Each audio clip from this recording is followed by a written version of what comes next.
syarikalah wa asyhadu anna Muhammadan abduhu wa rasuluhu la nabiyya ba'da. Allahumma shalli ala Muhammad wa ala alihi washabbihi ajmain. Amma ba'du. Alhamdulillah jamaah yang dimuliakan Allah yang istiqomah di Masjid Istiqomah, mudah-mudahan senantiasa ada dalam ridho dan maghfirah Allah Subhanahu wa taala. Insyaallah pada kesempatan ini kita bahas tentang hadis arba'in, hadis yang ke-14.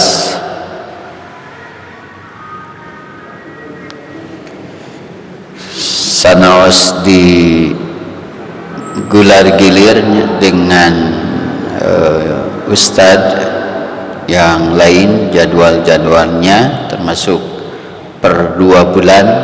Ya, mudah-mudahan tetap istiqomah tiasa ngancak.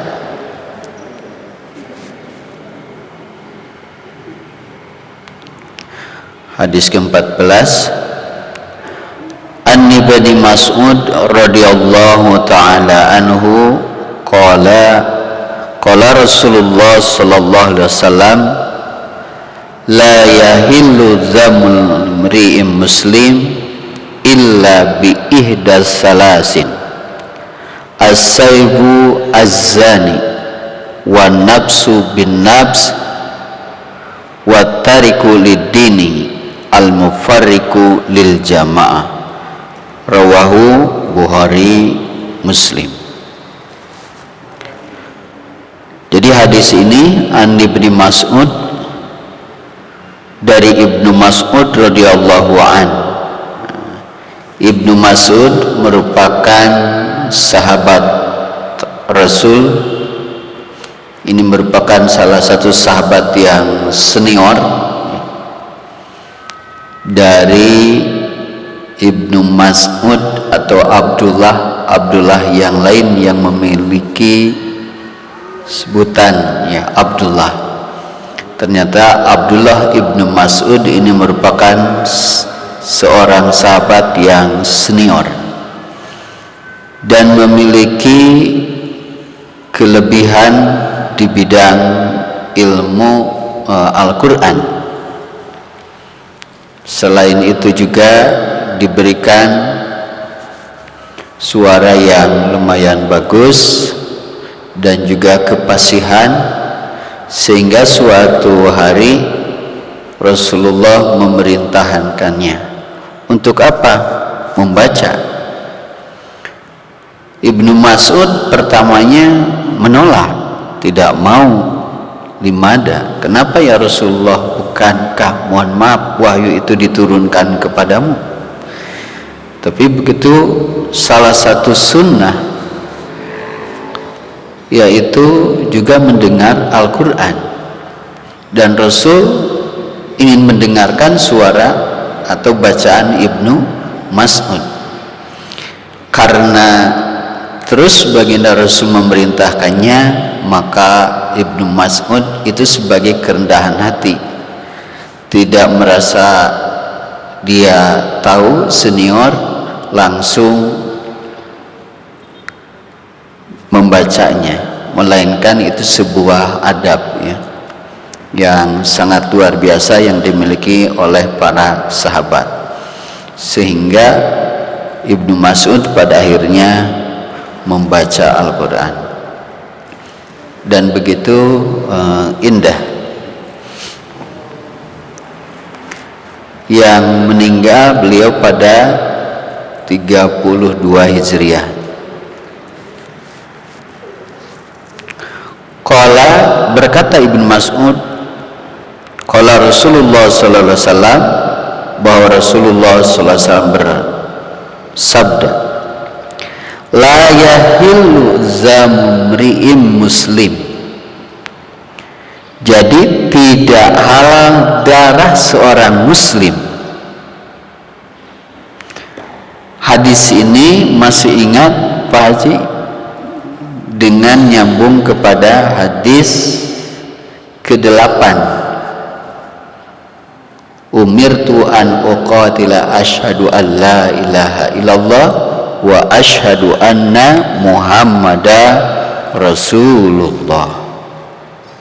Jadi itu nyambung kepada hadis yang sebelumnya, umirtu an uqatilun nas hatta yashhadu an la ilaha illallah wa anna Muhammadar Rasulullah wa yuqimus shalah wa yu'tuz zakah fa idza fa'alu dzalik asamu minni dima'uhum wa amwaluhum illa bihaqqil Islam wa hisabuhum 'ala Allah ta'ala. Tuh, jadi hadis ini nyambung.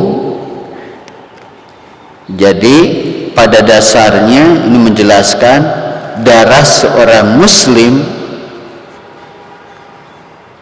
itu tidak boleh dialirkan dan hukumnya haram. Ini menggambarkan betapa jiwa seorang muslim ini sangat bernilai, sangat berharga di sisi Allah Subhanahu wa taala.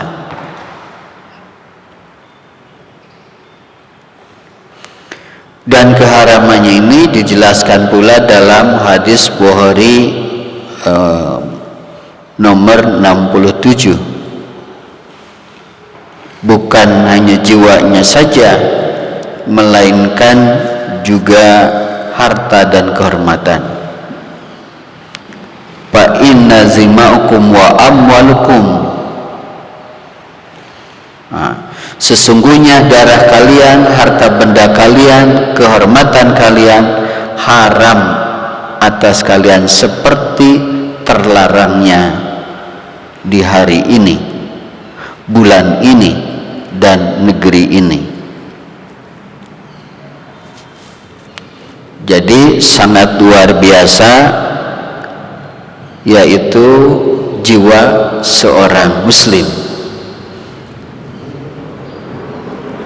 Kemudian juga dalam hadis yang lain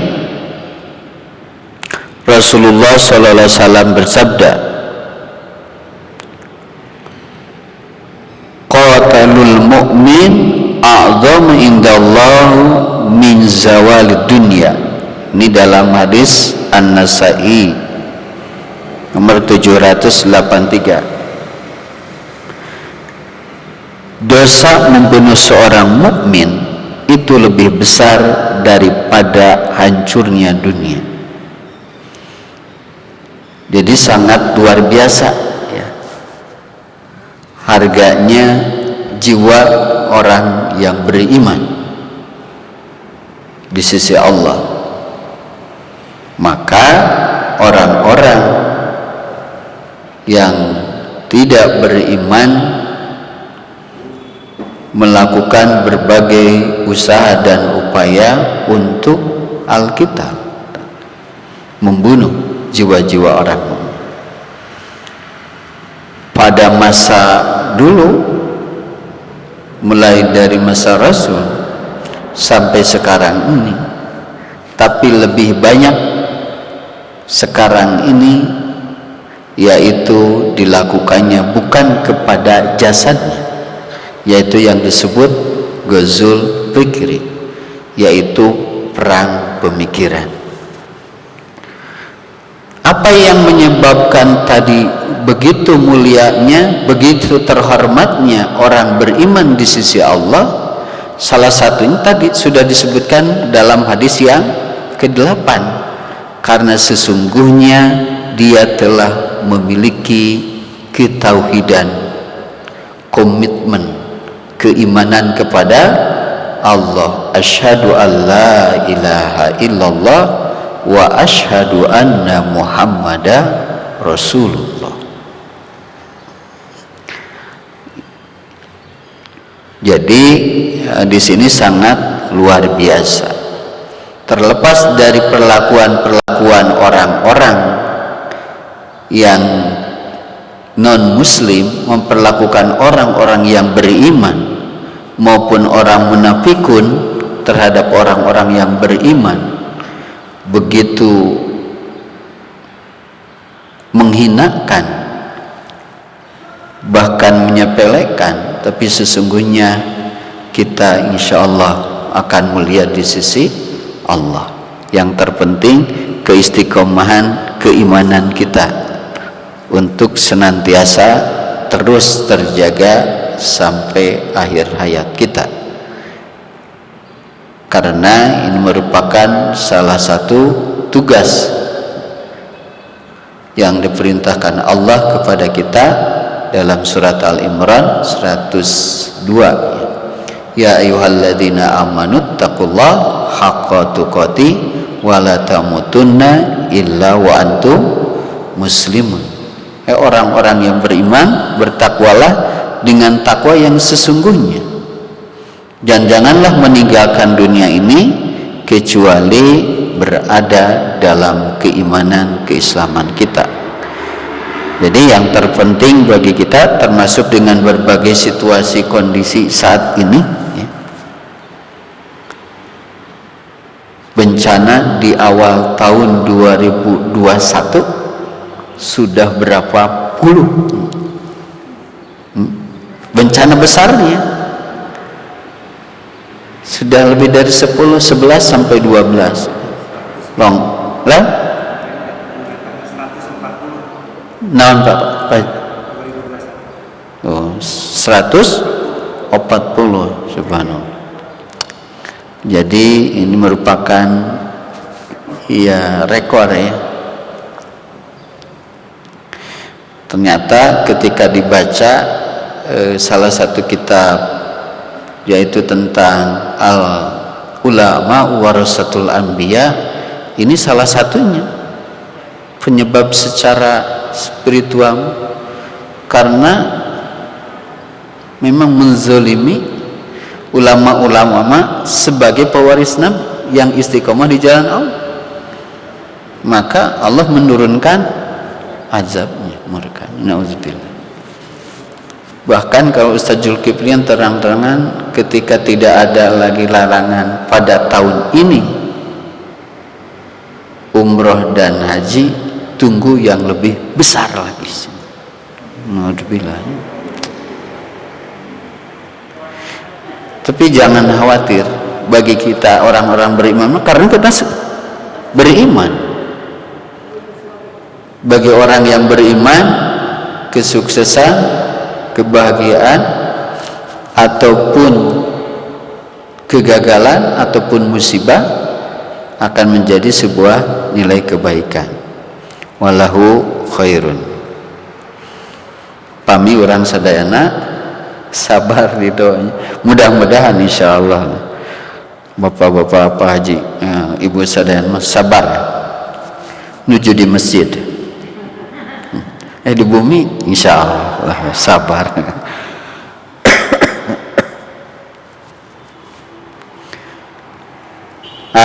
Tadi betapa sangat luar biasa kita selaku orang yang beriman, maka istilahnya pun khairul ummah, kemudian juga disebutkan yaitu khairul bariyah, sangat beruntung ya. Kita sebaik-baik kok makhluk ciptaan Allah, khairul bariyah. Dan ketika kita alhamdulillah setelah mengaji menyampaikan, kita tergolong kuntum khairu ummah insyaallah. Jadi sangat beruntung. Hanya di sini dan tadi tidak boleh diganggu gugat jiwanya, hartanya, kehormatannya. Illa bisalasin, kecuali 3 penyebab jadi halal darah seorang muslim. Nauzubillah. Yang pertama adalah as-saibuz zani. Jadi as-saib ya asalnya asy-syaikh dalam penjelasan di sini adalah yang tua yang melakukan zina. Maksudnya bukan yang tua, tapi di sini yang sudah melakukan kedua-duanya, ya nikah, ya berhubungan. Jadi kan ada yang nikah punten ternyata pas di akadan meninggal. Aya duka bingah teuing, duka reuas teuing. Jadi tos beres, ada yang malam harinya, ada yang ketika akadnya beres. Jadi itu sudah. Jadi ini yang sudah nikah kemudian melakukan hubungan. Ada yang sudah nikah tapi tidak melakukan hubungan karena tadi apakah perceraian, na'udzubillah, atau pasangannya ada yang meninggal. Ini as-saib ini kedua-duanya. Jadi sudah nikah dan juga melakukan hubungan suami istri. Maka di sini ada yang penjelasan ketika salah satunya tidak, maka tidak terkena. Jadi as-saibuz zani ini adalah orang muslim yang telah nikah, telah melakukan hubungan suami istri, kemudian na'udzubillah dia melakukan zina, maka halal. Nah, aku Pak Haji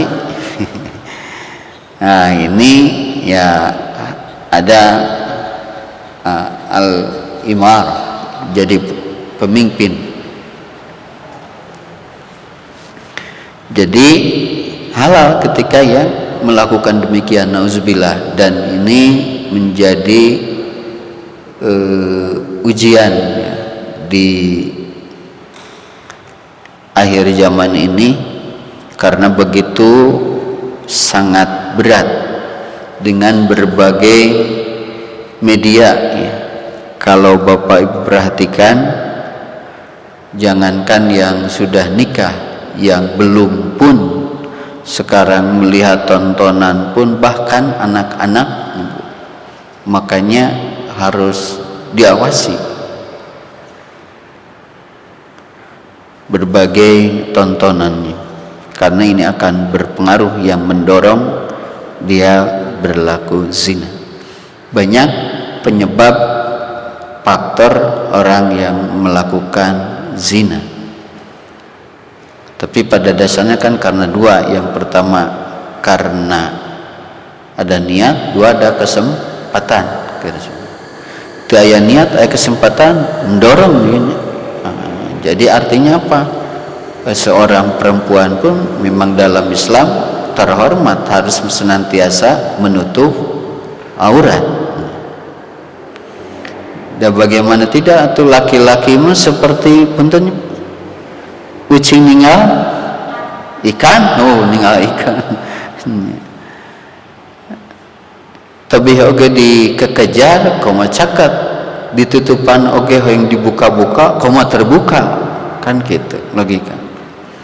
Nah ini jadi, maka larangan itu tidak langsung ke zinanya, tetapi di ayat Al-Quran, wala taqrabu zina, janganlah engkau mendekati perbuatan zina.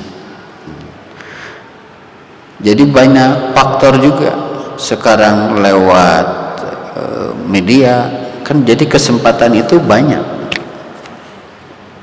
lewat video call, sekarang lewat reunian dan sebagainya, banyak berbagai kegiatan, banyak berbagai media. Maka tantangan dan rintangan semakin hari ini semakin berat. Maka andaikan tidak ada pertolongan Allah, ya siapapun bisa terjerumus ke sana. Tapi dengan pertolongan Allah, kita berdoa mendekatkan diri kepada Allah, mudah-mudahan kita, keluarga, anak-anak, cucu-cucu kita terlindungi, terjaga dari perbuatan zina. Dengan berbagai fasilitas dan kesempatan, sekarang begitu cepat cepat dan begitu mudahnya, nauzubillah.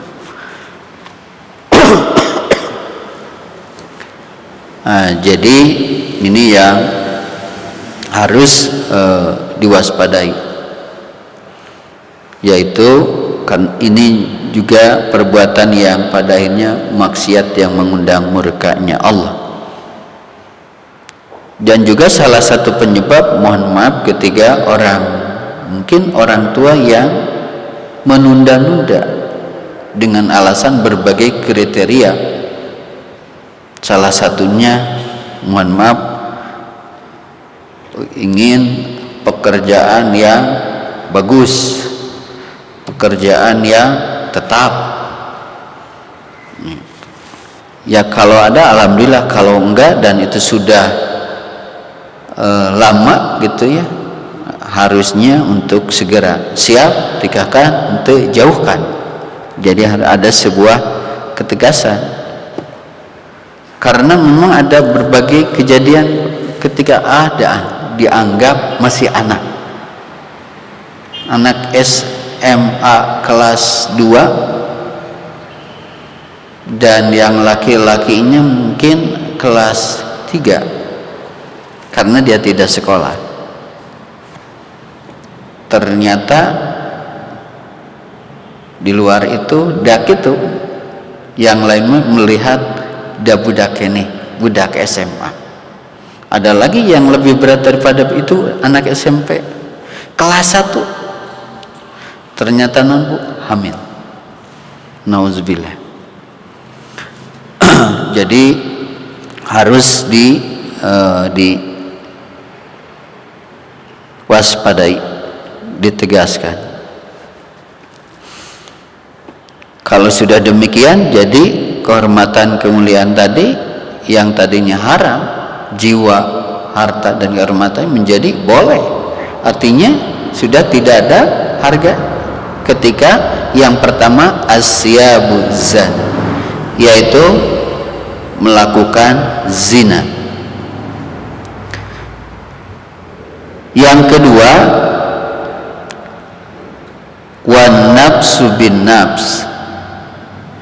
Jadi wan nafsu bin nafs ini ya jiwa dengan jiwa. Jadi kisos. Dan di sini harus ada kesetaraan. Di sini dijelaskan as-sawa walazihu al-mu'min lil kafir. Jadi ketika orang mukmin terhadap orang mukmin terkena, dan tidak bisa tidak dijatuhi an-nafsu bin nafs ketika orang mukmin membunuh orang kafir, baik disengaja atau tidak. Yaitu kenapa? Karena tidak sebanding orang beriman dengan orang kafir, karena kemuliaan tadi ketauhidannya, keimanan dia kepada Allah. Nah, kemudian juga di sini al-huriyah wal ibad, yaitu orang yang merdeka terhadap hamba saya.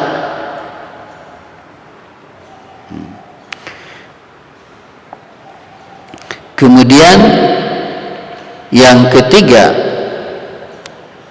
at-tariku lidinihi al-mufarriku lil jamaah. Jadi yang ketiga adalah at-tariku lidini, meninggalkan agama hartosna murtad. Hampir 99% yang keistiqomah, ya alhamdulillah, termasuk saudara kita ini Bang Caki, Pak Mualaf ya, yang diinikan dan istiqomah ikut pengajian. Ada suatu peristiwa kejadian di akhir 2020 ya, Desember kemarin. Justru itu mah seorang muslimah mau masuk agama lain, mau dibaptis. Ya, alhamdulillah di lembaga tadi ada pembinaan, kemudian juga ada seniornya yang konsultasi, dan ada bentuk perhatian. Biasanya kalau yang muslimah yang ihwan sok nurutna, jadi sama yang senior yang laki-laki. Alhamdulillah karena dia berusaha, berupaya, dan ada sebuah niat yang kuat, perhatian, semampu dia menjelaskan jangan pindah. Tapi senior yang lain mengajak ini sampai dia sudah tinggal beberapa hari, 3 hari menjelang pelaksanaan. Ya, untung senior ini yang satu lagi yang muslim membawa ke kita. Lan? FF? F. Oh, muslimah. FF sanes. Jadi salah satu penyebab ternyata ya dari rumah tangga, broken home, walaupun tidak disebutkan, tapi pas senior yang ikhwannya memang itu karena broken home. Dan jadi kedua-duanya pun, ke anaknya pun dia merasa aneh dan heran, ingin kalau anak saya mah justru banyak dilarang, ternyata ada juga anak yang ingin dilarang. Ini mah mau pulang tidak pulang, dek makan tidak makan, pokoknya mah sok kumedi. Yang penting uang dan sebagainya dikasih badai beberapa hari dan sebagainya, tidak ada larang. Mau pulang pagi, mau pulang malam, tidak. Jadi dia teh asa los dan merasa hampa. Benar. Nah, ternyata ada sebuah kerinduan, dan dia sudah memang meninggalkan sholat dan yang lainnya.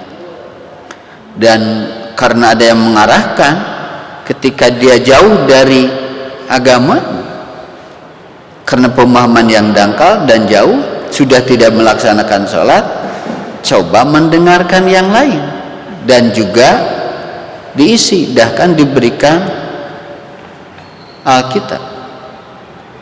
Nah, ini sampai dia baca-baca, Pak, di pasal sekian, ayat sekian, ini,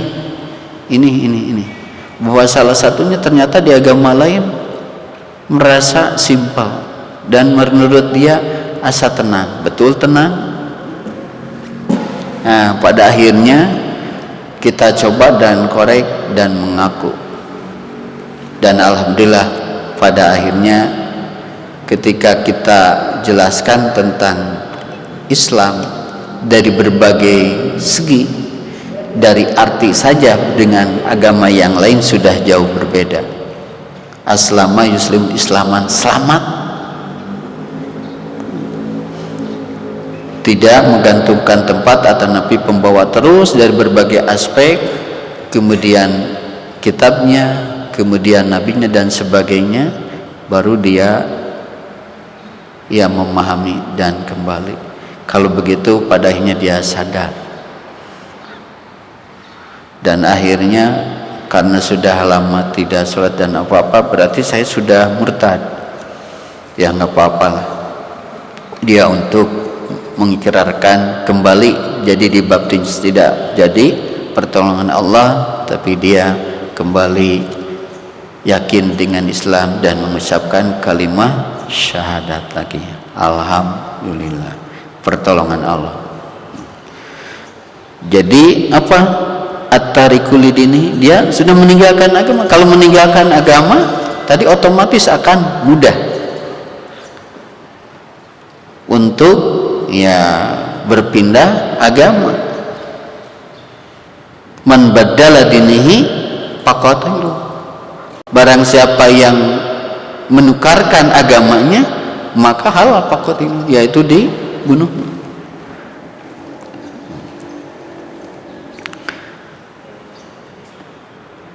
Kemudian sebagai penyelesaian al-mufariqu lil jamaah, yaitu berpisah dari jemaah. Ada yang memaknai di sini yaitu melakukan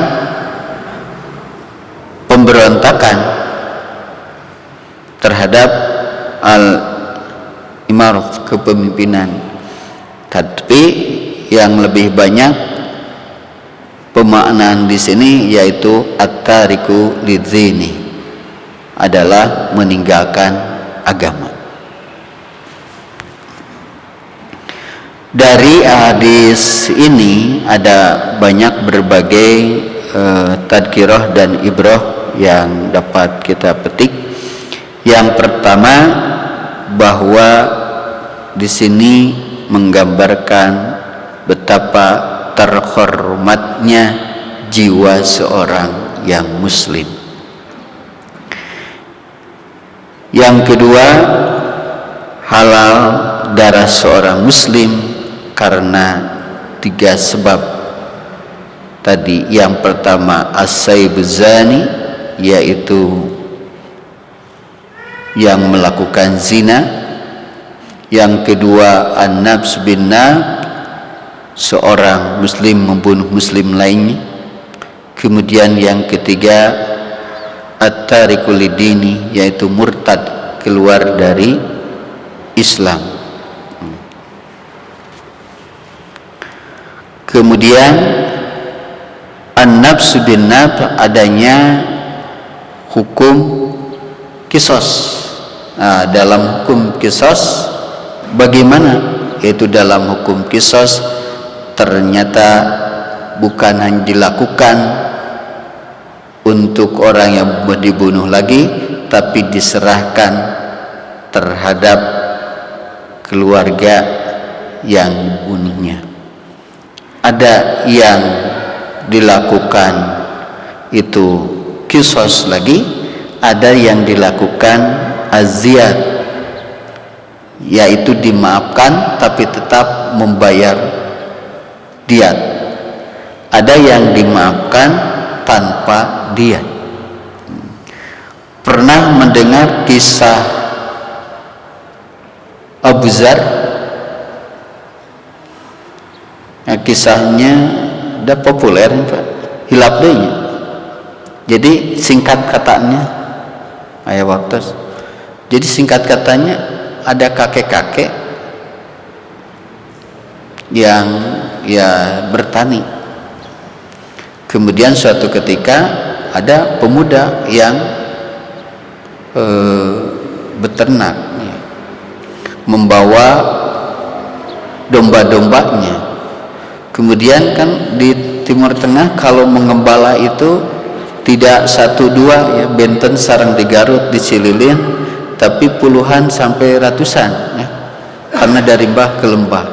Begitupun pada saat itu diabringkeun pas lewat tadi ke daerah pertanian si kakek ini, ternyata ya merusak dan makan dan sebagainya. Si kakeknya marah dan akhirnya sampai siapapunnya marah mah dengan nafsu, jadi mencambuk, mukul domba tadi dengan nafsu atau kakek-kakek mati dombanya. Si pemuda tadi ya dia ketiduran karena kecapean, karena terdengar ada suara yang ngegebuk gitu. Akhirnya datang menghampiri dan dilihat ternyata ya dombanya yang mati ternyata, dan tidak ada orang lain lagi kecuali si kakek. Dan ditanya, betul si kakek ngam, kata si pemuda. Akhirnya dipukul, pukulan pemuda teh tukang pengembalanya sudah terbiasa. Akhirnya dengan satu pukulan pun dikersakan maut ya, meninggal. Kisahnya ini sampailah ada yang melihat, yaitu dilaporkan kepada Amirul Mukminin, dan pemuda tadi seorang mukmin yang taat. Akhirnya dia mengaku dan siap. Singkat katanya ternyata dalam pengadilan dia mengaku tetapi minta izin kepada Amirul Mukminin, wahai Amir, sang pemuda, tahukah engkau bahwa di dalam Islam barang siapa yang membunuh harus dibunuh? Tahu? Siap? Siap. Tapi wahai Amirul Mukminin, izinkan saya untuk pergi ke majikannya dan terhadap orang tuanya. Tidak bisa. Kenapa tidak bisa? Harus ada jaminan. Dia orang kampung, pengadilan di kota, tidak ada satupun yang dia kena. Singkatnya, ya di tengah kebingungannya itu, dia ingin menunaikan tadi haknya, laporan gitu. Singkatnya, pas dalam kebingungan tadi ada yang ngacu, seorang pemuda. Amirul Mukminin, siap saya jadi jaminan. Badi dihukum mati, Bu. Berarti jaminan anak nyawa. Siap. Apakah Anda saudaranya? Bukan. Kenal tidak. Tapi siap saya menjadi jaminan. Pemuda tadi, bagaimana kalau ada sahabat-sahabat yang lain pada saat itu, ada yang kagum, ada juga yang mencibir, beda-beda, sok pahlawan dan sebagainya. Singkatnya, si pemuda tadi diizinkan pergi. Sehari 2 hari, karena jauh perjalanan nanti benten sareng ayeuna atau karena tol nganggo mobil. Dina waktu eta jalan kaki berhari-hari. Sudah sampai kepada waktunya hari itu, ternyata belum tuh kan cek sahabat yang lain. Ternyata yang menjadi jamin teh sahabat ini Abu Zar, ada yang menyebutkan Salman. Kan dia itu bohong, tidak bertanggung jawab. Pas mau diangkat, sudah diangkat ke tiang gantungan untuk dihukum qisas, ternyata pas mau membeli, yaitu ada seorang pemuda, hentikan. Kenapa dihentikan? Saya yang melakukannya. Jadi akhirnya tadi Abu Zar diturunkan, pemuda ini. Ternyata yang lain juga merasa heran, ya, detik-detik itu kebayang mau dihukum mati. Pas pemuda ini, seorang pemuda yang jauh dari perkampungan dengan lusuhnya, nama ngucar-ngucur ngesang mau dihukum. Kemudian pas mau itu dihukum, hentikan. Nah, kata si pemuda lagi, jadi si pemuda yang melakukannya itu disuruh dihentikan oleh seorang pemuda. Kenapa? Karena saya anaknya. Maka pada akhirnya Amir Mukminin mengumpulkan 3 pemuda ini. Wahai pemuda, kenapa engkau kembali? Yang pertama itu yang kepada Abu Zar, kenapa engkau siap jadi jaminan sementara engkau tidak kenal? Apa Bu? Hampir sama jawabannya. Saya takut dikatakan tidak lagi umat Rasul ketika sahabatnya membutuhkan pertolongan, dia menolong. Wahai sahabat, kenapa engkau datang? Padahal engkau sudah ada jaminan. Dia pun menjawab, wahai Amirul Mukminin, saya pun takut dikatakan tidak lagi ada umat Rasul ketika dia berjanji tapi tidak menepati. Maka saya menepatinya dan saya bertanggung jawab.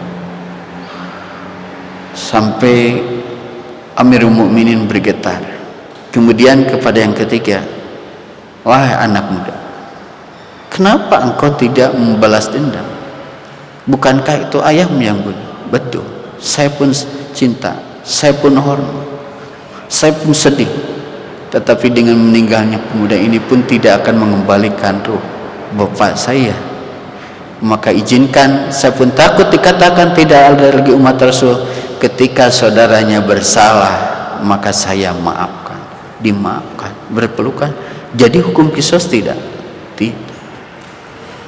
Di sini gambaran bahwa Islam itu menjadi hukum yang fitrah, hukum sesuai dengan naluri, yaitu kemudian juga hukum yang menjadi al-adilah, keadilan, dan menjadikan juga penuh rahmatan lil alamin. Itu saja, mudah-mudahan ada hikmah dan manfaatnya. Kita diberikan kesehatan lahir dan batin, dan mudah-mudahan pula kita terhindar dari berbagai faktor penyebab halalnya darah seorang muslim. Mudah-mudahan Allah mengampuni kita, dan mudah-mudahan kita menjadi muslim yang taat, muslim yang berjanji menepatinya, muslim yang memaafkan ketika saudaranya bersalah. Aqul qada, assalamualaikum warahmatullahi wabarakatuh.